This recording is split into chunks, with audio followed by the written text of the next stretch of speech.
بسم الله الرحمن الرحيم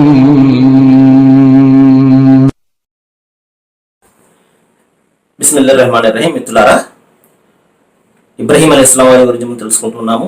రెండో పరీక్షను ఎదుర్కొన్నటువంటి అతి కఠినమైన పరీక్ష ఏంటంటే, లేక కలిగినటువంటి కుమారుణ్ణి తన భార్యను జలరహితమైనటువంటి ప్రదేశంలో విడిచిపెట్టిరా అని చెప్పేసి ఆజ్ఞ ఎప్పుడైతే అవుతుందో, అది కూడా ఆయన పాటించడానికి ఏ మాత్రం కూడా వెనుకంజ వేయరు.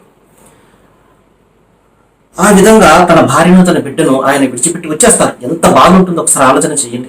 లేక కలిగినటువంటి కుమారుడు, ఇంకా పాలు తాగి బిడ్డ, అటువంటి బిడ్డను భార్యను జనము లేనటువంటి ప్రదేశంలో విడిచిపెట్టి రావడం అంటే ఇది ఎంత కఠినమైనటువంటి పరీక్ష.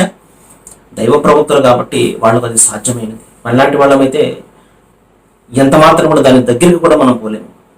ఇక అతి కఠినమైనటువంటి మూడవ పరీక్ష. ఈ సంస్మరణ నిమిత్తమే ముస్లిం సోదరులు ప్రపంచవ్యాప్తంగా కూడా ఈ ఈదుల్ అజహా బక్రీద్ పండుగను జరుపుకుంటుంటారు. ఇస్మాయిల్ మొదటి కుమారుడైనటువంటి ఇస్మాయిల్ 18, 17, 16 ఆ సంవత్సరాల వయసు వచ్చిన తర్వాత మరొక కఠినమైన పరీక్ష దైవం చెప్తాడు. నీవు నీ కుమారుని వధించు అనే కఠినమైన పరీక్ష ఉంటుంది. ఇబ్రాహీం ఏమాత్రం కూడా వెనుకడుగు వేయలేదు. ఎందుకంటే ప్రారంభం నుండి ఆయన పరీక్షను ఎదుర్కొంటూనే ఉన్నారు. తన భార్యకు అదే చెప్తారు, బిడ్డకు కూడా అదే చెప్తారు. బిడ్డ కూడా సతజిదుని ఇన్షా అల్లాహ్ మినస్ సాబిరీన్, ఓ తండ్రి ఆజ్ఞ ఏదైతే ఇవ్వబడిందో అది పాటించండి, దైవం తలిస్తానను సహనశీలుల్లో మీరు చూస్తారు అని చెప్పేసి తండ్రికి ధైర్యవచనాలు పలుకుతాడు. ఈ విధంగా ఆయన తన కుమారుని పరుండబెట్టి కోయడానికి ప్రయత్నం చేస్తున్నప్పుడు ఆ కత్తి అంత మాత్రం కూడా తెగదు. ఎందుకంటే కత్తికి కోసే లక్షణాన్ని దైవం తీసివేయడం జరుగుతుంది. ఎందుకంటే పరీక్ష దైవం పెడతాడు, అంతే తప్పించి దైవం ఆ విధంగా ఆయన కుమారుని వధించడం అనేది ఎంత మాత్రం ఇష్టం ఉంటుందా? లేదు. ఎంతవరకు కమిట్మెంట్ ఉంటుంది అనేది దైవం పరీక్ష పెడతాడు. ఈ విధంగా ఆయన కోయడానికి ప్రయత్నం చేసినప్పుడు అది తెగదప్పుడు ఒక వాణి వినబడుతుంది. ఓ ఇబ్రాహీం, నీవు కళ వస్తుంది అనమాట, తన కుమారుని ఈ విధంగా వధించినట్టు. నీ కళను నువ్వు నిజం చేసి చూపించావు.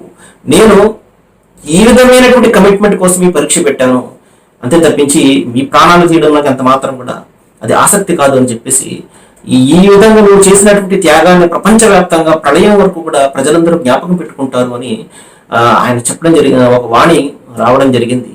ఆ కోమమరేషన్లో అంటే ఆ సంస్మరణ నిమిత్తమే ముస్లిం సోదరులు ఆయన చేసినటువంటి త్యాగాలకు, ఆ కుమారుడు చేసినటువంటి త్యాగాలకు, ఆ తల్లి చేసినటువంటి త్యాగాలకు త్యాగాలను జ్ఞాపకం తెచ్చుకుంటూ త్యాగాల పండుగ రూపంలో ఇది జరుపుకుంటారు.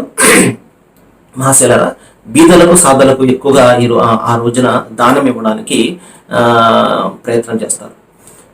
రండి ఇస్లాంను తెలుసుకుందాము. సర్వేజన సుఖనో భవంతు. Thank you very much.